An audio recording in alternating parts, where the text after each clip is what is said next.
안녕하세요, 여러분. 굿모닝 행정학 진행하는 여러분의 영디 최영입니다.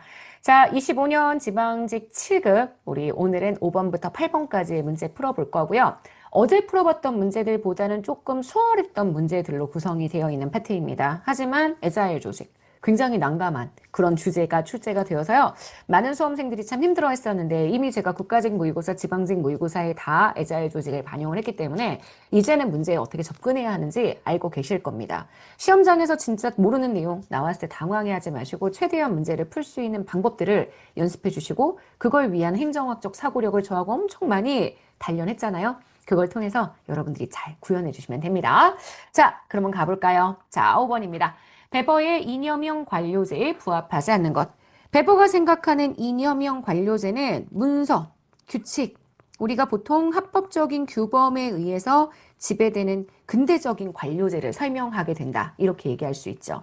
그래서 이러한 관료제에 파트타임의 채용은 권장되지 않습니다. 보통요, 채용에서 오랫동안 연공급을 주면서 훈련시키는 경력을 중시하는 제도가 이 관료제의 특징이기 때문에 파트타임의 채용은 권장되지 않습니다. 수직적으로 계층화되고 수평적으로 기능적 분업한 조직이기 때문에 계층제 형태의 조직 구조를 채택한다라고 얘기할 수 있고요. 급여는 업무의 성과에 따라 지급되지 않습니다. 아까도 얘기했지만 경력에 따라서 지급됩니다. 업무의 성과는 모두에게 다 동일해요. 왜? 여기는 약간 기계의 부품처럼 조직 구성원들을 모두 다 수평적으로 엄청 쪼개진 업무들을 숙련해서 진행할 수 있도록 전문화되어 있기 때문에 성과가 다를 수가 없습니다. 모든 사람의 성과가 동일합니다. 그래서 경력이 붙으면 붙을수록 더 많이 보상을 해주는 형태의 바로 연공급의 형태를 띠게 된다. 이렇게 보셔야 되고요. 자, 4번입니다. 업무 처리의 근거는 모두 문서이고요. 이 문서는 책임성을 논하기 위해 보관해야 합니다. 지금 보시는 여기에 이런 표현, 이런 표현이나 이런 표현, 자주 안 나오는 표현이다 보니까 이게 관료제의 특징이 맞는지 고민하시는 분들이 분명히 생길 것 같은데 여러분이 관료제의 내용을 정확하게 알고 있다면 얘를 설명하는 표현이 조금 생소한다고 하더라도 문제를 푸는데 전혀 지장이 없을 거예요. 자, 그 다음 6번 갑시다. 고위공무원단 제도에 대한 설명으로 옳은 것 이렇게 얘기했죠. 고위공무원단에 적용되는 연봉제는 직무 성과급적 연봉제입니다. 고정급적 연봉제 적용을 받는 건 정무직이죠. 직무 성과급적 연봉제 아시겠지만 성과 연봉과 기본 연봉으로 구성이 되고요. 여기서 기본 연봉 구조가 기준급과 직무급.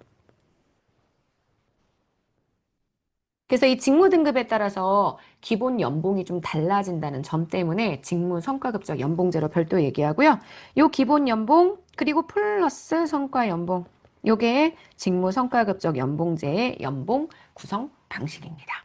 자, 그래서 1번 틀렸고요. 2번 일반직 공무원, 별정직 공무원, 특정직 공무원도 고위공무원단이 될 수 있습니다. 물론 특정직 공무원 중에서는 일부 외무직에 한해 고위공무원단이 될 수가 있지만 어쨌든 가능합니다. 그래서 지금 보시는 요거 맞는 선지. 자, 과거에 1급부터 3급까지의 공무원들을 이제는 직무 등급, 조금 어려운 일이 가등급, 상대적으로 쉬운 일이 나등급 두 개의 계급으로 단순화시킵니다. 세 개의 계급을 두 개로 단순화한다는 것은 계급 중심의 인사 운영을 좀 더 약화시키기 위한 방안이다 라고 생각해 줘야 될 것 같고요. 3번 그래서 X입니다. 4번 민간과 경쟁하는 직위는 개방형직입니다. 개방형직이 전체 20%. 공모직위는 민간과 경쟁은 안 하고요. 부처 내외가 경쟁하는 직위 전체의 30%. 그다음 나머지는 부처에서 알아서 움직이는 자율직위 50%.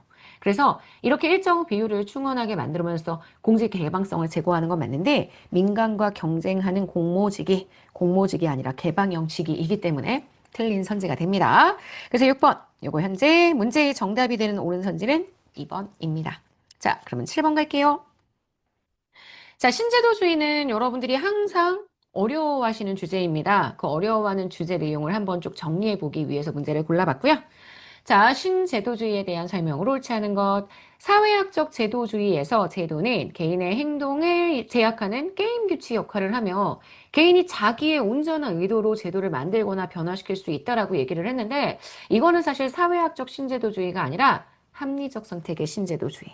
일단 게임의 규칙이라고 얘기하는 게 워낙 합리적 선택의 신제도주의의 시그니처이고요. 게다가 자기 의도로 제도를 만들거나 변화시킬 수 있다는 건 개인의 선호가 그냥 제도를 만든다. 그래서 제도를 종속 변수로 바꿔. 종속 변수 이렇게 얘기할게요. 그리고 이 선호를 만드는데 제도적인 제약이 영향을 주지 않는다. 외생적 선호를 설명하는 표현으로 보셔야 되기 때문에 지금 보시는 1번 선지는 합리적 선택의 신제도주의 관련된 선지로 보셔야 합니다. X예요. 사회학적 제도주의에서 동형화라는 건 조직의 장, organizational fields 안에, 그러니까 조직에 여러 개의 군들이 있을 거예요. 그 조직 안에서 한 조직 단위가 동일한 사회 조건에 직면한 다른 조직 단위들을 닮아가는 것. 그래서 주변의 조직들과 비슷해지는 것을 설명하는 내용으로 볼 수 있습니다. 맞고요. 자, 역사학적 신제도주의는 제도 형성이나 변화의 역사적 경위를 분석합니다. 보통 정치 제도에 포커싱을 둬서 얘가 역사적으로 어떻게 만들어지고 경로 의존해왔는지 요거 연구하게 되죠. 4번. 역사학적 제도주의에서 경로 의존이란 어떤 시점의 제도나 정책 선택이 그 이후 시점의 제도나 정책 선택에 영향을 주는 것을 말합니다. 맞습니다. 자, 그래서 문제 정답이 되는 틀린 선지는 1번이 됩니다. 자, 8번. 에자일 조직. 처음 들어보신 분들도 많은데 에자일이 본래 민첩하다란 뜻을 가지고 있는 단어예요. 민첩한 조직.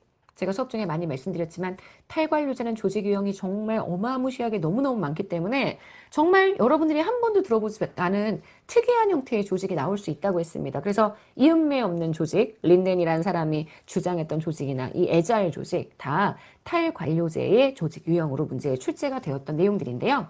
그러면 탈관료제라는 걸 알고 내용 보시면 되게 쉽습니다. 수평적인 의사소통 강조하죠? 의사결정에 많은 시간이 소요될 리가 없습니다. 사전에 완벽하게 분석하고 기획해서 완결성이 높은 해결책을 제시하는 건 탈관료제가 잘 못합니다. 이런 건 오히려 기계적 구조가 잘하고요. 탈관료제는 환경 변화에 민첩하게 대응해서 빠르게 움직일 수 있는 그런 형태의 조직으로 설명을 해주셔야 되겠죠. 이번 X입니다. 3번. 환경 변화에 대한 신속한 대응을 강조하기 때문에 성과는 무시된다라고 얘기를 했는데 절대 그럴 리가 없습니다.